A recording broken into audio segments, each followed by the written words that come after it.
आज हम Sanskrit education channel के माध्यम से स्वर संधि के यण संधि के विषय में सीखेंगे।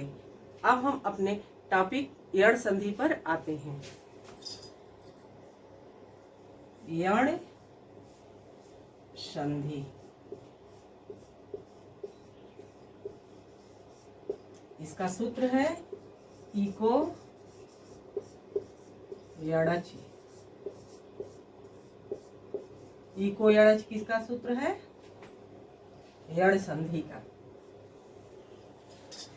यण संधि की परिभाषा है कि यदि ई, उ, री और ली के बाद कोई असमान स्वर आए तो ई और या ई के स्थान पर य, उ अथवा उ के स्थान पर व, री के स्थान पर र और ली के स्थान पर ल हो जाता है। जैसे इत्यादि, इत्यादि, इति, धन, आदि। इसका संधि विच्छेद होगा इति, धन, आदि। अब वर्ण विच्छेद के माध्यम से इसे अलग करते हैं तो ई, ती से ई को निकाल देंगे तो त में हलंत लगा देंगे। त, धन, ई, धन, आ, दी। अब संधि के माध्यम से इसे मिलाते हैं तो इस ई के स्थान पर क्या हो जाएगा? य। यण संधि की परिभाषा है ई अथवा बड़ी ई के बाद कोई असमान स्वर आए तो ई के स्थान पर य होगा। इसके पहले वाले वीडियो में दोनों के स्थान पर होता था, लेकिन इस यण संधि में सिर्फ ई के स्थान पर य होगा। अब संधि के माध्यम से इसे जोड़ते हैं तो ई, त आधा है तो इसे आधा ऐसे त लिख देंगे और य में आ जुड़ जाएगा तो य का हलंत मिट जाएगा और आ, दी, इत्यादि। नद्यामुखम,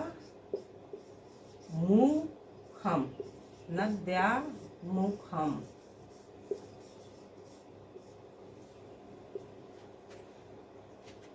इसका संधि विच्छेद होगा नदी,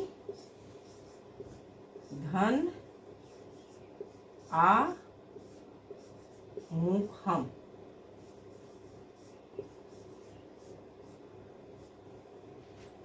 अब वर्ण विच्छेद करेंगे तो न, धन, द, धन, बड़ी आ जाएगा,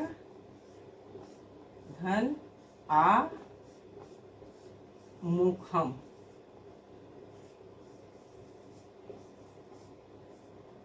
अब इसमें ई के स्थान पर य, ये हलंत य होगा अर्थात आधा य। अब संधि के माध्यम से इन्हें मिलाएंगे तो न, द आधा ही रहेगा, नद, य में आ मिल जाएगा तो य का हलंत हट जाएगा तो नद्या मुखम।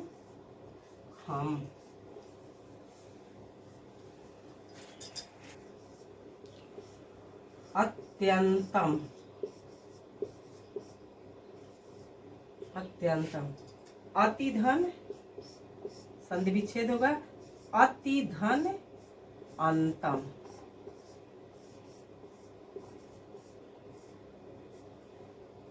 इस ई के बाद असमान स्वर आया है अ। ई के बाद ई आता तो वो समान स्वर रहता, लेकिन ई के बाद अ आया है इसलिए यह असमान स्वर है। तो इसका वर्ण विच्छेद करेंगे तो अ,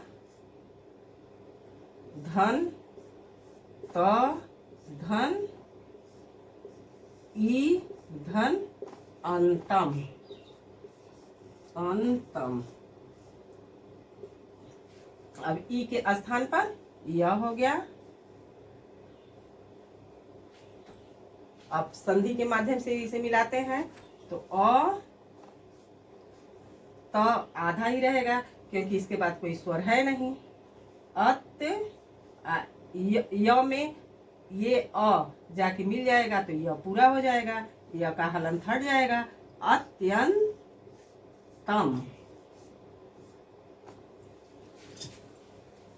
अध्यादेश,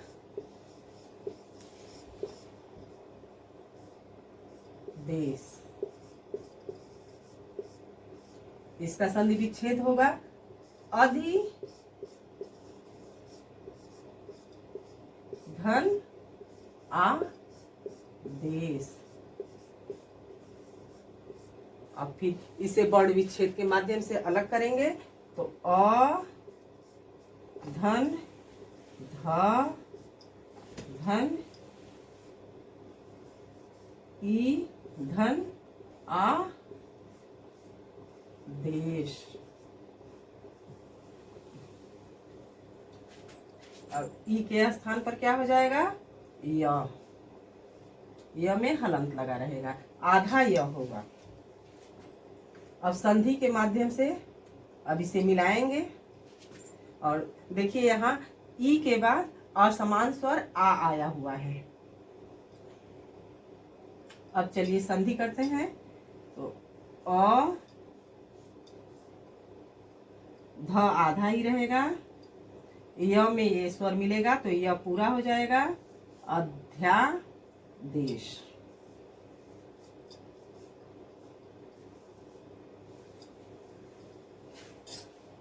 इसी तरह से देखिए प्रत्येक प्रत्येक,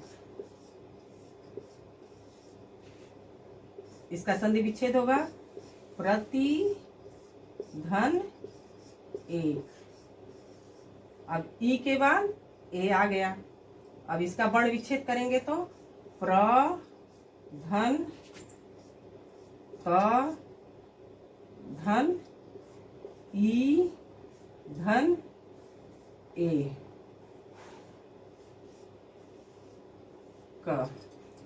अब ई के स्थान पर या।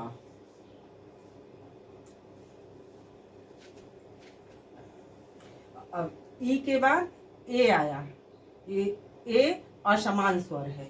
ई के बाद अगर ई आता तो वो समान स्वर रहता, लेकिन ई के बाद ए आ गया तो ई के स्थान पर यह हो जाएगा। अब संधि के माध्यम से इन्हें मिलाते हैं। प्र त आधा ही रहेगा, य में ए मिल जाएगा तो प्रत्यय, य का हलंत हट जाएगा और क बन जाएगा प्रत्येक। संधि के बाद बन जाएगा प्रत्येक। प्रकार व्यूह, व्यूह का संधि विच्छेद होगा वी धन ऊह। अब वर्ण विच्छेद करेंगे तो व आधा हो जाएगा और ई धन ऊ। अब ई के स्थान पर य हो जाएगा, य में हलंत रहेगा। व आधा है तो आधा व ऐसे लिखेंगे, जब संधि करेंगे तो बनेगा व्यूह। व आधा लिखेंगे, य में ये बड़ा उ की मात्रा लगा देंगे व्यूह।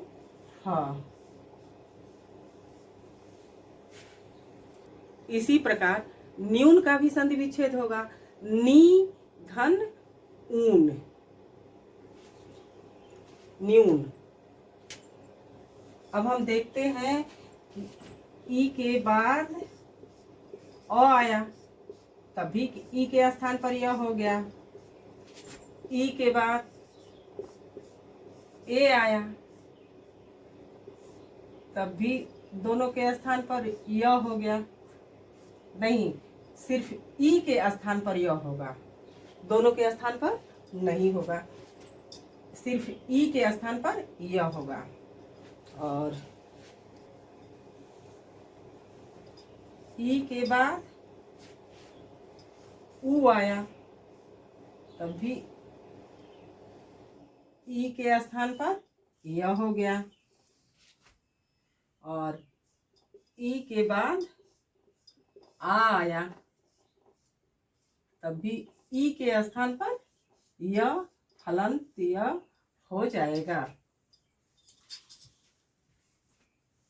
ध्यान देने योग्य बात ये है कि ई के बाद असमान स्वर आए तब ई के स्थान पर य होगा। ई के बाद उ असमान स्वर है, ई के बाद अ असमान स्वर है, ई के बाद ए असमान स्वर है, ई के बाद आ असमान स्वर है, और इसीलिए ई के स्थान पर य हो गया है। इसी प्रकार बड़ी ई के बाद भी असमान स्वर आएगा और तब भी य हो जाएगा। जैसे हम लोग नद्यामुख में देखे हैं, य और बड़ी ई के बाद आ आएगा, तब भी य हो जाएगा। और बड़ी ई के बाद ए आएगा, तब भी य हो जाएगा। बड़ी ई के बाद ऊ आएगा, तब भी बड़ी ई के स्थान पर य हो जाएगा। अब देखते हैं कि ऊ या ऊ के बाद असमान स्वर आने पर ऊ या बड़ा ऊ के स्थान पर व हो जाता है। जैसे वध्वागमन, वध्वागमन,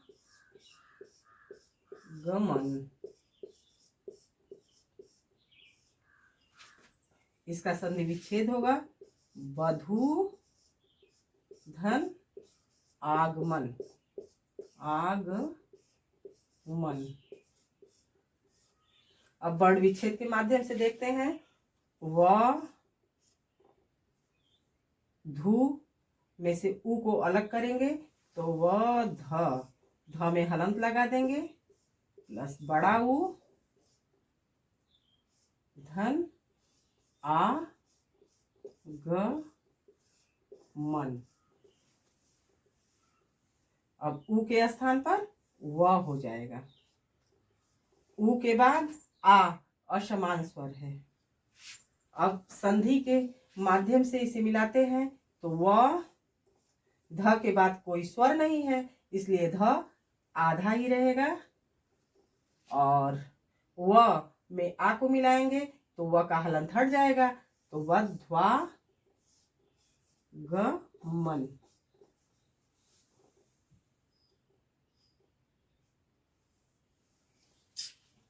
स्वागतम, स्वागतम।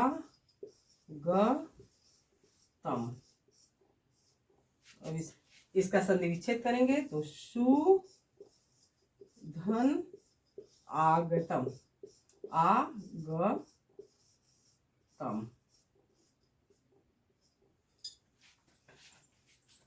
अब सु से उ को अलग करेंगे तो श आधा हो जाएगा। वर्ण विच्छेद के माध्यम से इसे हम अलग करते हैं तो स धन छोटा उ धन आ ग तम। अब उ के स्थान पर व हलंत रहेगा, अर्थात आधा व रहेगा।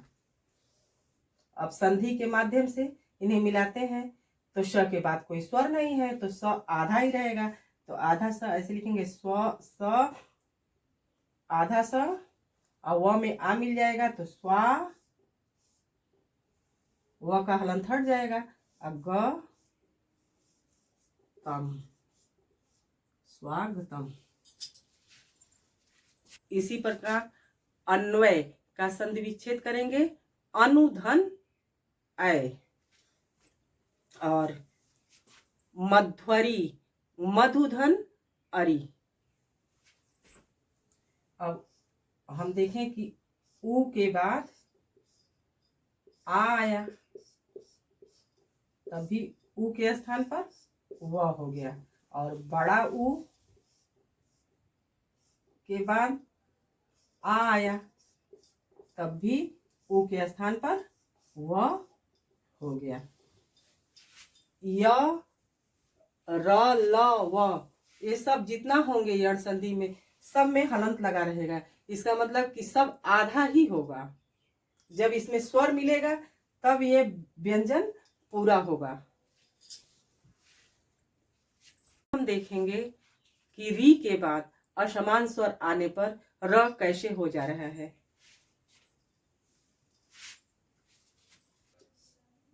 पित्राज्ञा, पित्राज्ञा, इसका संधि विच्छेद करेंगे तो पितृधन आज्ञा। अब वर्ण विच्छेद के माध्यम से इसे अलग करेंगे तो पित धन री धन आज्ञा। अब री के स्थान पर र हो जाएगा, क्योंकि री के बाद असमान स्वर आ गया है। अब इसे संधि के माध्यम से मिलाते हैं तो पी और त में र मिल जाएगा तो त्र, और आ जाएगा तो ये पूरा त्र हो जाएगा, पित्राज्ञा। इसी तरह से मातृच्छा,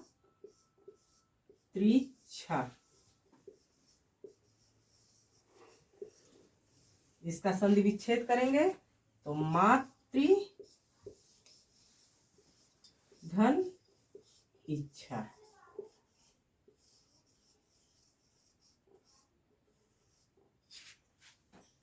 अब वर्ण विच्छेद के माध्यम से इसे अलग करते हैं तो मां त में हलंत लग जाएगा, री को अलग करेंगे,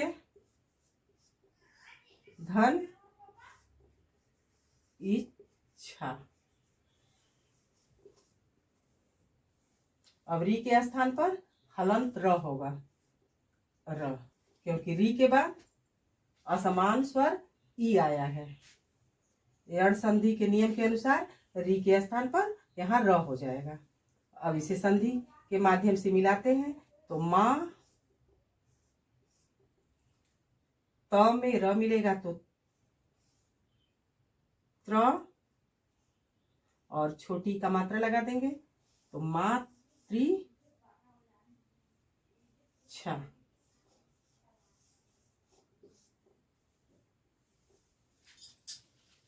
अब हम देखें कि री के बाद आ आया, तब भी री के स्थान पर र हो गया। री के बाद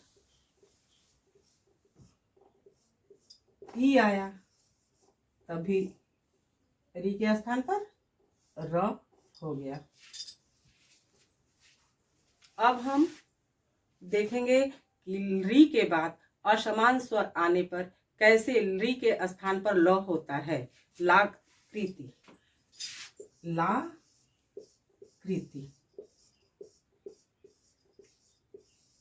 इसका संधि विच्छेद करेंगे तो री धन आकृति।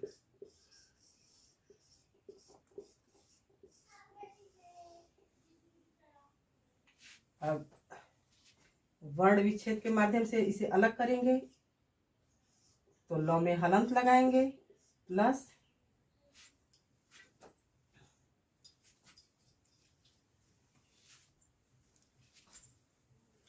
री धन आकृति। तो री के बाद असमान स्वर आया है तो री के स्थान पर ल हो गया, ल आधा ल। जब इसमें आ स्वर जुड़ेगा तो बन जाएगा ला कृति। ल का हलंत हट जाएगा आ जुड़ने से, तो बन जाएगा लाकृति।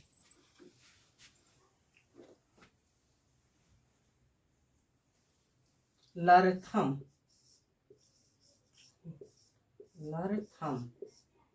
इसका संधि विच्छेद करेंगे तो लिखेंगे री धन अर्थम, अर्थम। अब ली के बाद असमान स्वर आया है तो ली के स्थान पर ल लिखेंगे। ल में जब ये अ स्वर मिलेगा तो ल पूरा हो जाएगा, ल लरथम। इस तरह से आज हम एड़ संधि के बारे में सीख लिए। शेष अगले वीडियो में अयादि संधि के विषय में सीखेंगे। धन्यवाद।